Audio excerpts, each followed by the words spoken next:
Pasukan Rusia melanjutkan operasi militer agresif di garis depan dan dalam 24 jam terakhir, mereka berhasil merebut 3 permukiman Ukraina.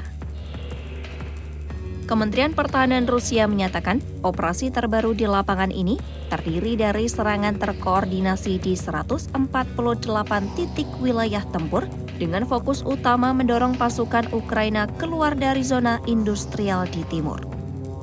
Dalam laporan resminya, Rusia menegaskan bahwa pasukan mereka telah menguasai Petrovskoye di wilayah Donetsk serta Tikhoy dan Otrakhnoye di wilayah Dnipropetrovsk. 3 permukiman ini dinilai strategis karena berada di jalur logistik dan distribusi peralatan tempur, sehingga penguasaannya berpotensi membuka koridor operasi militer yang lebih luas bagi Rusia. Di sisi lain, Ukraina dihadapkan pada situasi garis pertahanan yang kian menyempit, khususnya di kawasan industri yang selama ini menjadi tameng terakhir di wilayah timur. Di Krasnoarmeysk atau Provokes dalam penyebutan Ukraina, Rusia melaporkan bahwa kelompok penyerang dari Angkatan Darat Kedua telah meningkatkan tekanan secara konsisten.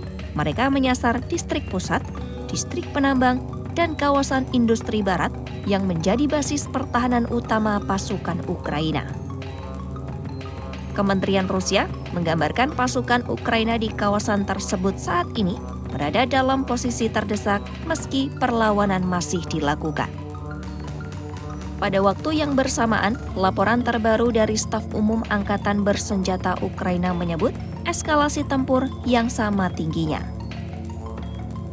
Ukraina melaporkan total terjadi 162 bentrokan dalam 24 jam yang menunjukkan bahwa garis depan masih berisi kontak tembak secara intens tanpa ada penurunan frekuensi.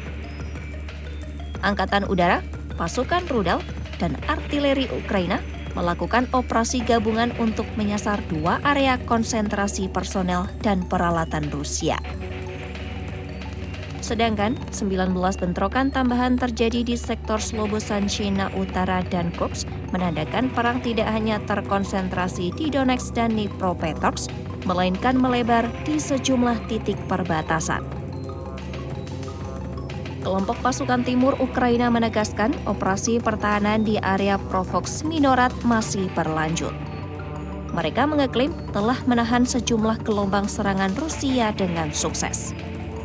Dalam perspektif operasi tempur, Provokes menjadi kota penentu untuk perang di timur Ukraina.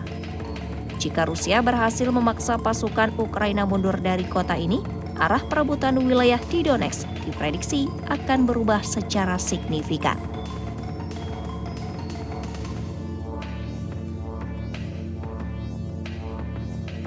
Konflik di medan tempur terus terjadi saat dunia internasional terus mendorong perdamaian antara Rusia dan Ukraina. Di tingkat diplomatik internasional, upaya perdamaian tetap diusung untuk menghentikan perang yang sudah hampir memasuki tahun keempat. Amerika Serikat saat ini mendorong rencana perdamaian dengan 28 poin yang mengatur skenario gencatan senjata, penjaminan keamanan, dan tahapan politik untuk mengakhiri konflik. Namun, rancangan perdamaian tersebut belum memperoleh konsensus penuh lantaran sejumlah negara dan pengamat menilai akan ada tantangan kompleks dalam implementasi di lapangan. Perdebatan perdamaian kemudian ditambah dengan isu lain yakni upaya Donald Trump untuk mendorong negosiasi cepat antara Rusia dan Ukraina.